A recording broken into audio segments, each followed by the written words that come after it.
Before we get into this, make sure you subscribe to Evergreen Garden and leave a comment below, because this is honestly one of those lessons that quietly separates gardeners who struggle every season from those whose soil gets better year after year. What I'm about to share isn't trendy, it isn't flashy, and it won't be sold in bags at a garden centre.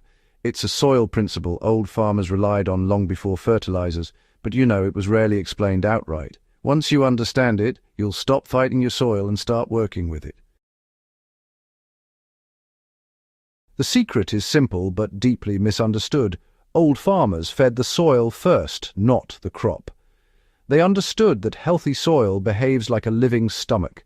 When the soil is alive, nutrients are released gradually, roots grow deeper, water stays longer, and plants regulate their own growth. When soil is dead or compacted, no amount of fertilizer can fix the problem long term. Instead of asking, what fertilizer does this plant need, old farmers asked, what does this soil need to stay alive? Their fields were never bare for long. Organic matter was constantly returned. Disturbance was minimal. Microbes, worms, fungi, and bacteria did the real work underground, while crops simply benefited from the system.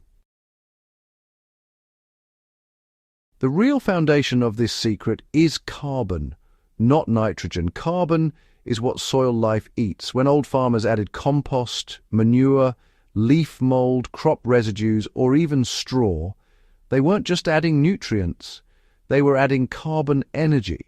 Without carbon, microbes starve.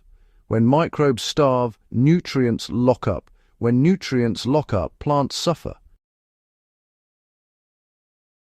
The secret to a thriving garden often lies in simplicity. A simple ratio that works wonders in most gardens is 1 part fresh green material to 2 parts dry brown material when feeding your soil. For instance, mixing 1 bucket of kitchen scraps or green weeds with 2 buckets of dry leaves. Shredded cardboard or straw creates a balanced carbon input. This allows the microbes to break it all down efficiently without robbing nitrogen from your plants. Back in the day, old farmers ploughed only when necessary. They didn't pulverize the soil weekly like some do now. Every time soil is aggressively turned, fungal networks are broken, worm tunnels collapse, and carbon is burned off into the air. This is precisely why soils that are constantly tilled require more fertilizer every year just to maintain their yields. If you're gardening in beds, it's wise to limit deep digging to just once when you're establishing the bed. After that, simply loosen the top 5 centimeters when needed. Let the roots, worms, and microbes do the deeper work for you. You'll notice after just 1 season that the soil becomes darker, crumbly, and easier to work with, without having to exert force. Soil life needs moisture, not saturation.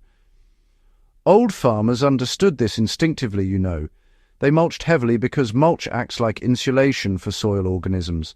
Bare soil overheats during the day, dries out rapidly, and kills microbial activity. Covered soil stays cool, moist, and active.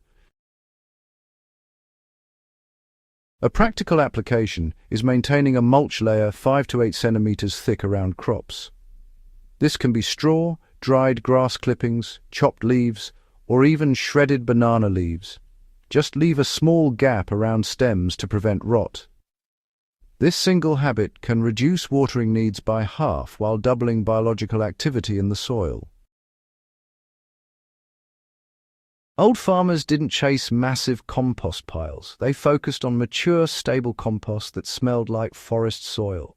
Immature compost steals nitrogen temporarily, while finished compost feeds microbes steadily.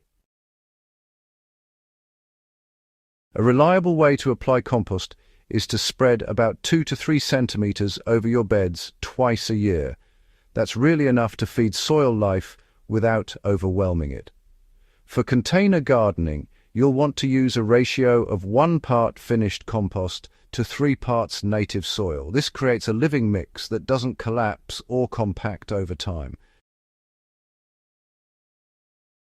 Old farmers rotated crops not just for pest control, but, to balance soil extraction as well. Deep-rooted crops pulled minerals upward, while shallow-rooted crops benefited from those minerals the following season. Legumes quietly added nitrogen without needing any synthetic inputs. A simple home garden rotation is leaf crops, followed by fruiting crops, then root crops, and finally legumes. Even in small spaces, just changing what grows in a bed each season helps prevent nutrient imbalance and disease buildup. Now, this is the part nobody really wants to hear. You see, old farmers didn't expect instant results. They built their soil over seasons, not just weekends. The first year they focused on structure, the second year they saw noticeable improvement. And by the third year, their soil had gained real resilience.